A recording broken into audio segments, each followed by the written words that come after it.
Ani bojo odeme kondishnakas ama kendodem kaministakwa nindunche ino kom Toronto nindishita.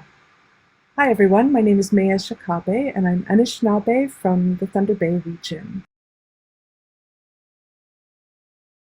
Now you might be wondering what cultural competencies are, Indigenous cultural competencies, or cultural sensitivity training, sometimes they've called it, or even cultural safety.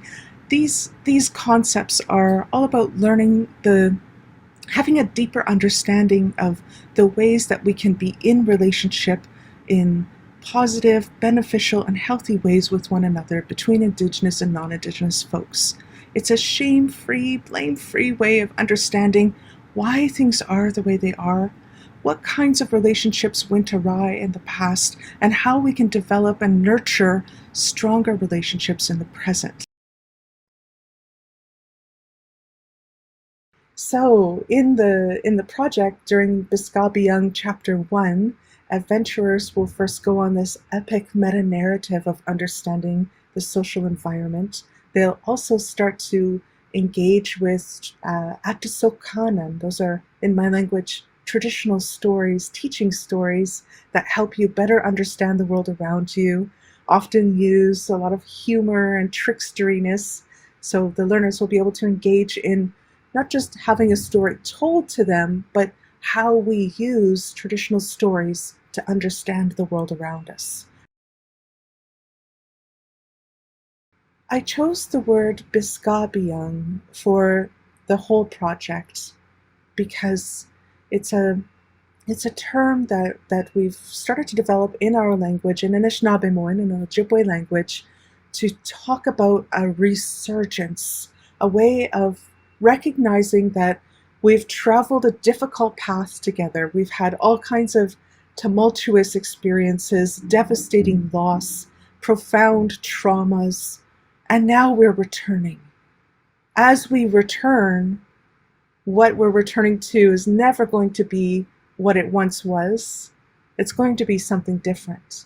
And as we return along that path, along that journey, all of our experiences that brought us to this moment, this resurgence moment, are also informing what we're returning to. So it's a very powerful word.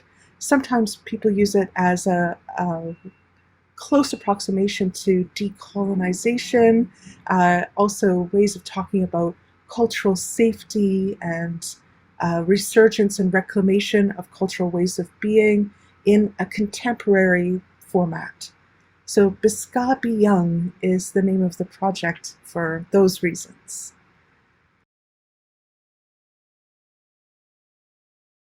In addition to working with CNDG, who are incredible world builders of virtual learning environments, I also had to make sure that everything continued to be rooted in the community.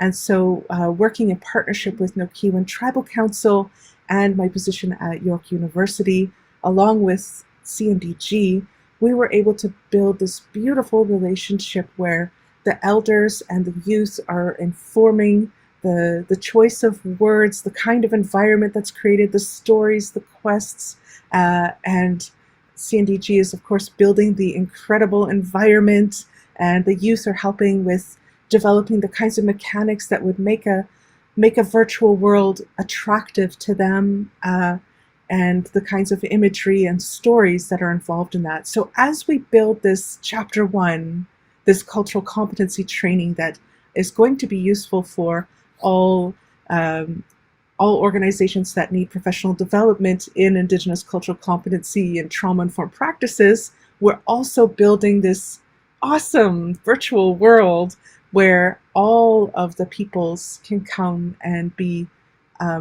have the opportunity to get that comprehensive language input and learn more about how to use the language and interact with community elders in real time even.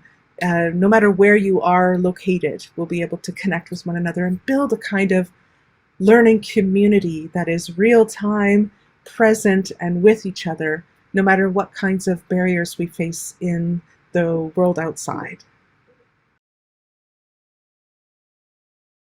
I really believe that we all have been colonized. We've all been lied to about our relationships. We've all been impacted by the kinds of colonial institutions that have been created. Of course, some have benefited from this, but we've all been impacted by it. We've also bought into certain kinds of stories about Indigenous people and other folks that are told from a Eurocentric lens.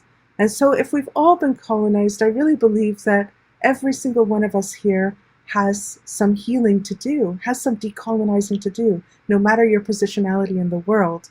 And wouldn't it be beautiful if we could do that healing together?